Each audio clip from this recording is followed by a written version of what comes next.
Isso aí, gente. Tudo certo? Vou falar um pouquinho sobre definição de candlestick. Nós temos aqui que o candlestick de alta, ele tem abertura, fechamento, máxima e mínima, que é o que a gente chama de open, high, low e close, né? Por isso que é HCOL, né? Vem do abertura, fechamento, máxima e mínima do inglês, né?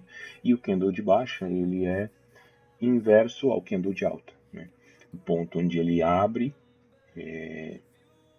o ponto onde ele fecha, máxima e mínima dele é inverso ao candle de alta. A gente tem as propriedades aqui também dos candlesticks, né? As cores geralmente são mostradas em verde e vermelho, que são padrões, né?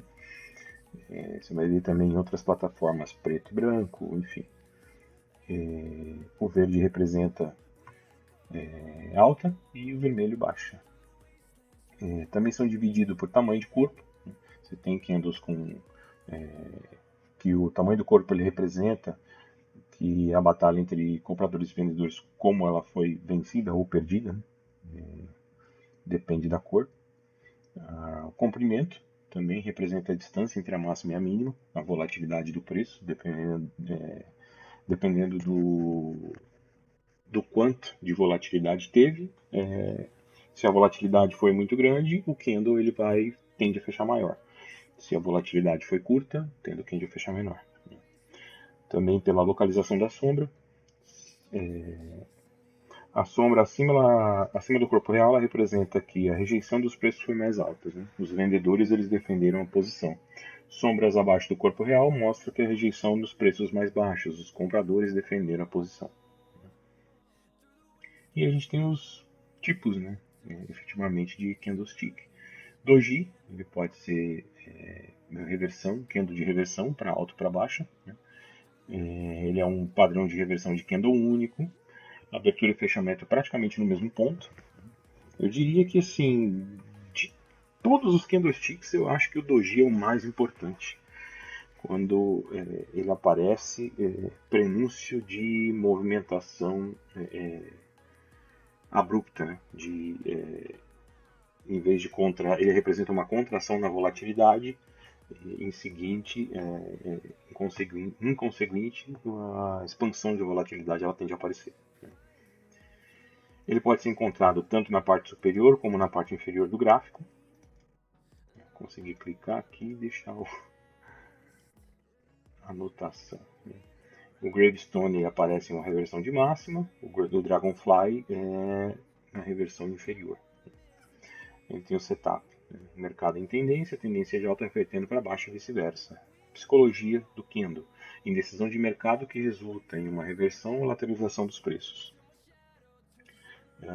O Gravestone ele é mais baixista, portanto mais efetivo em topo de mercado. O Dragonfly ele é mais altista, portanto mais efetivo no fundo de mercado.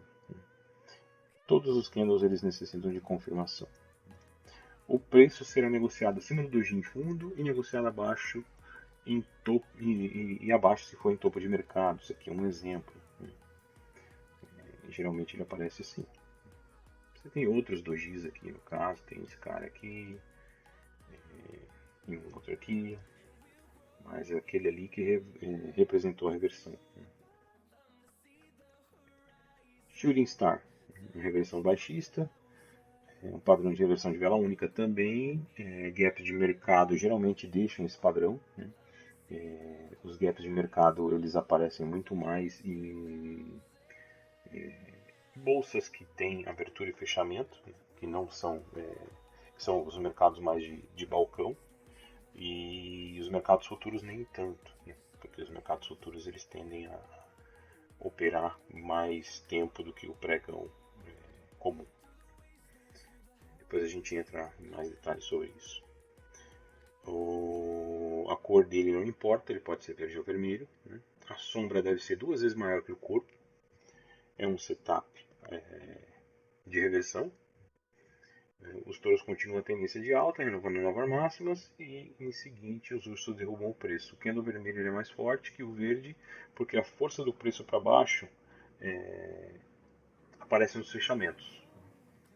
tem a confirmação, o preço trabalha abaixo também da Shooting Star, né? Então, para uma Shooting Star ser realmente efetiva, ela tem que perder a mínima. Tem que perder essa mínima aqui e o candle posterior fechar abaixo. Bom, para não me alongar muito, ficar por aqui. Próximo vídeo a gente dá continuidade. Valeu, valeu, obrigado pelo tempo de vocês.